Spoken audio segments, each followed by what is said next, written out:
Yeah, and then Blackwell. Yeah. To be fair with Blackwell, you know, I didn't like him as a manager because he was a good coach. I just didn't think he could manage players. Okay. Whereas Warnock were really good at that.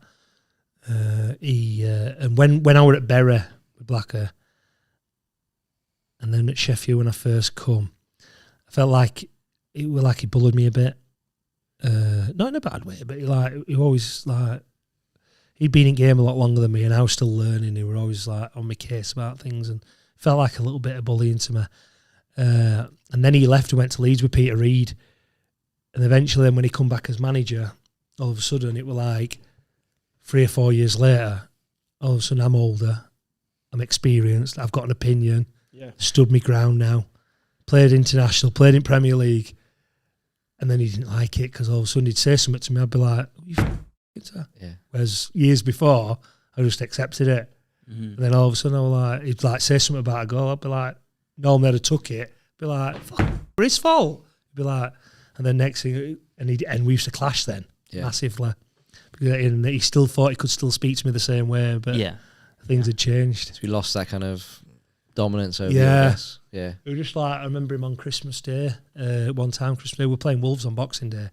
We had to be in for training. We had to be in for 6 training. And I'd been up to Halifax to see my kids. And on way back, it was snowing like fuck. And I literally got to the ground at like 3 minutes past 6. We'd been clashing all season before Christmas.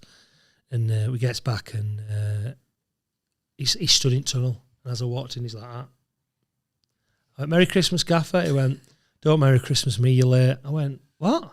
He went, you're late. I went, it's 3 minutes past 6. I says, we don't start training for another 27 minutes. He's like, don't get clever with me. You're late. I went, oh, fuck. And I walked off into the dressing room. Starts getting changed. And he follows me in. And he went, I've had a for you. You're big time and all this sort. And he went, I'll tell you what, get in your car, get changed, get in your car and fuck home. So I did.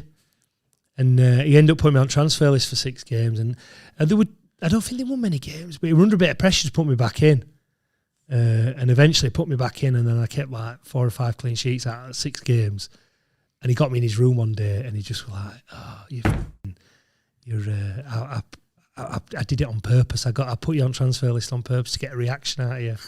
You're like, what? Like some weird master stroke, But when I was coming out of the group, so when he told me to, I got changed, and when I went out, he was stood in the physio room, and as I walked past him, he went, Paddy, come in here. What? Ed's gone now. I'm like, what? He's gone, it's been brewing for this for a while, hasn't it, me and you? I went, what else? He went, me and you, we need to sort it out, don't we? He went, come on, hit me. I went, what? He went, hit me. I went, I can't hit you, you're the manager. I said, I tell you what, you hit me first and we'll it. And he went, you don't want to with me, you don't know what part of Luton I'm from. I went, I don't give a fuck what part of Luton you're from. So if you want it, we'll have it. And he get out, and I just went. And he was weird testing you there. I don't know. If he'd have gone for me, I'd have. Yeah, well, I guess you got sacked if you... If I'd have gone first. I didn't know if that's what he maybe wanted. You kept your head there, didn't you? A little bit, yeah. Yeah. Even though my head had gone as well.